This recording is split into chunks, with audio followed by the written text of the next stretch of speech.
Hey, everybody, and good evening from lovely, jolly England. Hope you're all having a magnificent week like I am. Seems like it's just so full lately. So, um, hey, John, haven't seen you in a while. So tonight is all about geographic chains, and the chains that normally come with healthcare, and some of the sort of limiting beliefs that I had. So um, so if you've ever if you've ever been told something was impossible in healthcare, drop me a chat in the comments and let me know because I think we're going to have some things in common here. Um, I wanted to tell you a story about my daily commute to a Dubai hospital. And the daily commute was about 14 steps from my bedroom to my UK office, where I would sit down and do work. Did that for about 9 months. Now, I never thought something like that was really possible unless you were some Ivy League kind of person with a corner office making backroom deals, that sort of thing. It never really seemed real to me until I actually had it, till I actually saw it. And then I kind of learned I wasn't even the first person and I was a regular person, and regular people can do these kinds of things. So tonight I'm sharing how I shattered that limiting belief and why 600,000 healthcare professionals are quitting monthly, while others are discovering this sort of geographic freedom. So if you want some of that freedom, this might be the right place for you. So first, the mindset prison that I trapped myself in. I grew up and I watched my parents accept that work meant sacrifice, right? Missing family events, exhaustive commutes. We always lived, it seemed like, at least an hour away from wherever it is that they worked. And sort of choosing between career and life and demonstrating, that you're willing to make sacrifices and that sort of thing. And then that's true in the clinical world as well. We're trained to believe that healthcare equals physical presence, and shift work means being there with the patient. Patient care means bedside. That's all there is, right? Well, the world is changing. So that trap, that sort of geographic trap, I used to think that international commitments meant massive relocations, visa headaches, all of that kind of stuff. And to be frank, for a while, that was true for me. That's exactly what I did. That was the only way that I knew to be. But while we, including me, were accepting those limitations, the healthcare crisis was exploding. There's supposed to be about 10 million providers short by 2030, right? With all those people leaving every month. So we're stuck. And we need to think outside of those traditional boxes to get this sort of unstuck because people need care. So, what if everything that we've learned about healthcare geography is just wrong? So here's my Dubai reality. The Dubai hospital calls up is actually a consulting firm, one of those big consulting firms that you've heard of, and they need clinical expertise for a big electronic healthcare record implementation. And there was some history behind that, and the board really wanted someone like me as oversight, looking in and making sure that everything was going well. Well, this hospital was in Dubai, and the old me would have said, no, obviously not. I'm not going to live and work and move in Dubai, blah, blah, blah, blah, blah. But instead of saying no, I said, how can we make it work? And that question changed everything. So at the very first, I went there because I needed to leave the UK. In order to get my spouse visa, my marriage visa at the time, I had to apply for it and stay outside of the UK while it was being processed. So I did that, and I went to Dubai while the UK Home Office was doing their work. And when they were done and they said, here's your visa, you're now allowed to get married, I went back to the UK and poof, began working remotely. And so what it meant was I would get up in the UK and start attending meetings, start solving real problems. The particular kind of role that I had meant that most of my responsibility was, what's your opinion, Rod? Where have you seen this before? Have you tried this kind of solution? Does it work? Does it fail? And the reality was I had very little actual work to do for them other than be there virtually. So it was really interesting. That went on for about 9 months, and then I realized that this client really needed someone who could be close by for the long term and who spoke Arabic. And that is not me. It will never be me. I identified one of my longtime colleagues, Hanan. I won't say her last name. It's someone I had watched grow in her career, and I felt like I could recommend her for the role. And it was some discomfort at first. It was a rather senior role, lots of executive oversight, that sort of thing. But I worked with her, and we got her to that level of confidence because her confidence was well below her skills, right? And poof, she was able to step in and position herself and perfectly replace me, and the client was extremely happy about it. So let me ask you, have you ever in your life actually planned for someone else to take your job? Because in digital health, we create those kinds of succession plans so we can move on to the next big thing.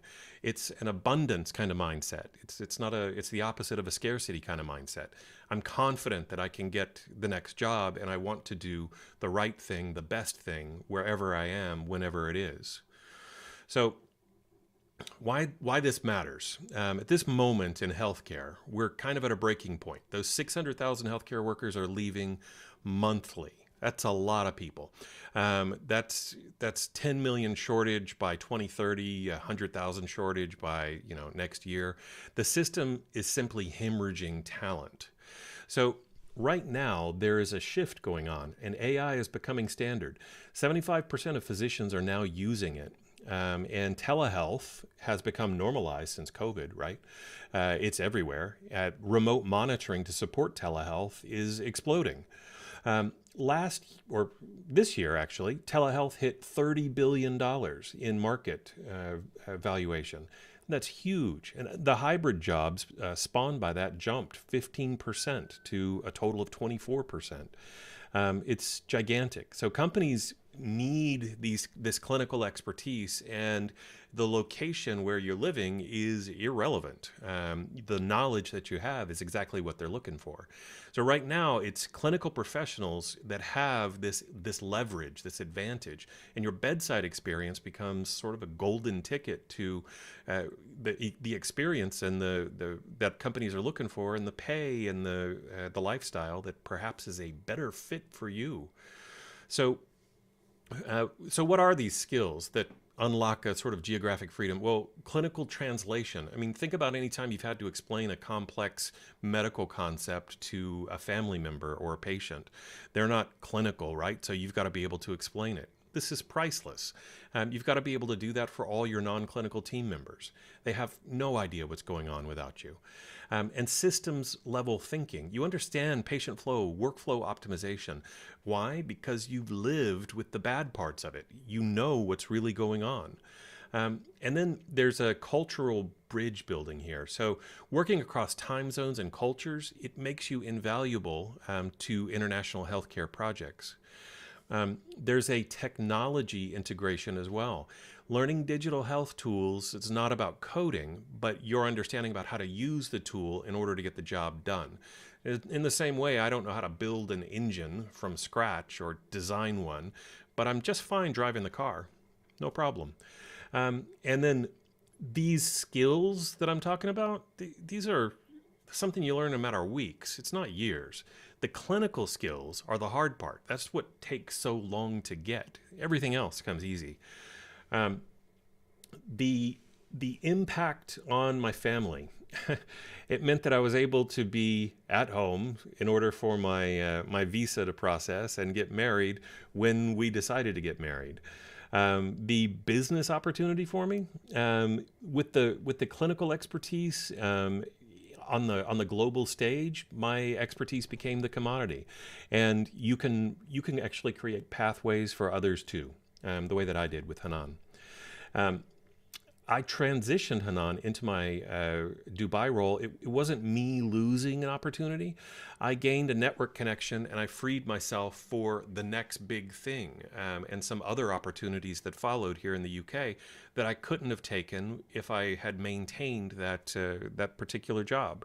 And it was better for the patients, better for the client, just in general. So the mindset shift that I'm talking about here is changing from I must protect my job to I plan for others to take my job so that I can move up and move out, right? Instead of hoarding positions in digital health, we create succession plans, and that's how digital health, like freelancers, really people who are successful, that's how they think differently. This creates multiple streams of income, multiple opportunities, multiple people that you've mentored into success, and it becomes a very sustainable wealth building tool. So let's start with breaking your chains now. Start with your mindset. So stop asking yourself, "Is this possible?" and start asking yourself, "How can I make this work? What conditions would I need to put on it? What are those terms and conditions that make this work for me?" Every role you take, ask yourself, who am I developing to replace me? This isn't some sort of job insecurity. It's a career accelerator so that you move up and out. And master the like a one digital health area while identifying others in adjacent roles so that you can start to master a whole breadth of digital health skills. They're not that hard. All of them are easier than blood gas analysis. And connect with international healthcare organizations. They'll have things everywhere for you, and that means that when their hospital in another country needs the same service a year later, guess who they call? The person who they actually already trust. You can start with remote consulting projects, and you can scale with the people that you've mentored, being brought in as some Uber expert, right? But when you're doing the work, don't forget to document the work. Document your impact, document what you did, document what you accomplished. And for one, it kind of makes you feel good about your impact on patients. But for another, it really builds your CV. It builds a portfolio that shows others like how valuable you really are. So you got to make a choice. You can continue accepting that healthcare careers require choosing between professional fulfillment and personal freedom, or you can explore where your clinical expertise can slip into different geographies remotely and use digital health to sort of leverage up, to flex your own career muscles, to flex your own professional power. So if all of this is really interesting to you, go ahead and DM me. And that's DMing on Instagram. It comes in different forms on others, but you should be able to find me so you can get a message directly to me. Send me something about freedom, and we'll start to talk about how your skills can be translated into global opportunities. So finally, remember, I'm not one of those Ivy Leaguers. I was born into multi-generational poverty. And that 9,000-mile commute that I did to Dubai can be yours too. There's nothing special about me that got that. The future of healthcare isn't limited by your geography. It's only limited by your willingness to imagine some new possibilities. So with that, I'll go ahead and wrap up from England this evening. Are there any questions on the DMs on Instagram? If so, I'll be able to see them in real time, or maybe with a 15-second delay, and answer them live if you've got something. If not, then I'll go ahead and sign off for the night, and I'll see everyone again next week on Thursday, same time.